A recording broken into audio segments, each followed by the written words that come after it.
Le réchauffement climatique pourrait-il entraîner la résurgence de virus zombies? La fonte de la banquise alarme le monde entier parce que, ça pourrait être du coup l'occasion du réveil d'un virus zombie. Expliquez-nous. Et oui, avec le réchauffement climatique, on s'inquiète de la disparition des oiseaux, des insectes, mais certaines espèces pourraient profiter du réchauffement climatique pour revivre.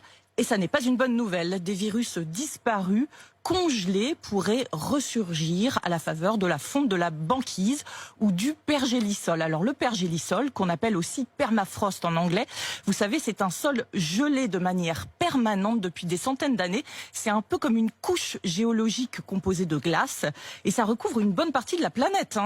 Ça représente un quart des territoires émergés de l'hémisphère nord. Et ce pergélisol, on le trouve en Sibérie, en Alaska, au Canada, mais aussi à une échelle beaucoup plus petite dans les Alpes suisses ou au Tibet, par exemple. Donc des virus pourraient être conservés dans cette glace et renaître avec la fonte. Oui, et ça n'est pas de la science-fiction, hélas, c'est déjà arrivé il y a 4 ans en Sibérie. Un enfant est mort parce que des spores d'anthrax vieilles de 75 ans se sont libérés. Le dégel d'une couche de pergélisol après de fortes chaleurs a fait ressurgir un cadavre de renne qui était porteur du virus qui avait disparu depuis les années 1940. Ce virus a tué plusieurs milliers de rennes, une centaine de personnes ont dû être hospitalisées et un enfant issu d'une famille d'éleveurs de rennes est mort de l'anthrax. C'était donc en 2016. La Russie a déployé des centaines de soldats et de vétérinaires pour stopper le virus. Un vaccin existe contre l'anthrax. On a vacciné l'ensemble des troupeaux depuis. Combien de temps un virus peut survivre dans la glace? Si vous creusez 30 cm dans le pergélisol, vous remontez 30 000 ans en arrière, ce qui vous ramène tout de même à la disparition de Néandertal.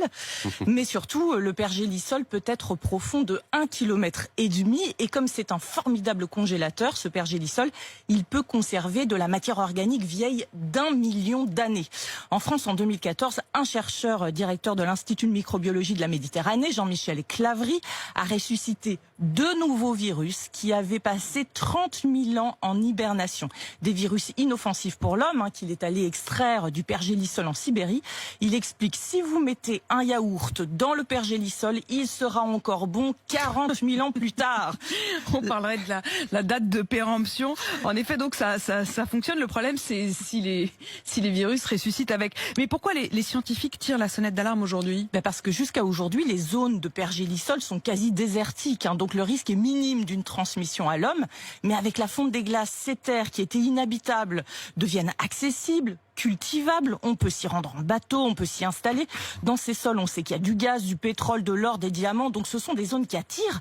La Russie, par exemple, a commencé à y installer des mines à ciel ouvert.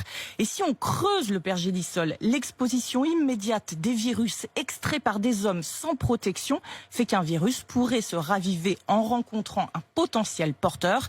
Alors, quelle est la probabilité pour que cela arrive? Impossible à dire pour le professeur Clavry. Peut-être que ça n'arrivera jamais. Peut-être que ça arrivera demain. Et ça, ce serait quand même très inquiétant. Merci beaucoup. Deuxième avis, je fais quoi là?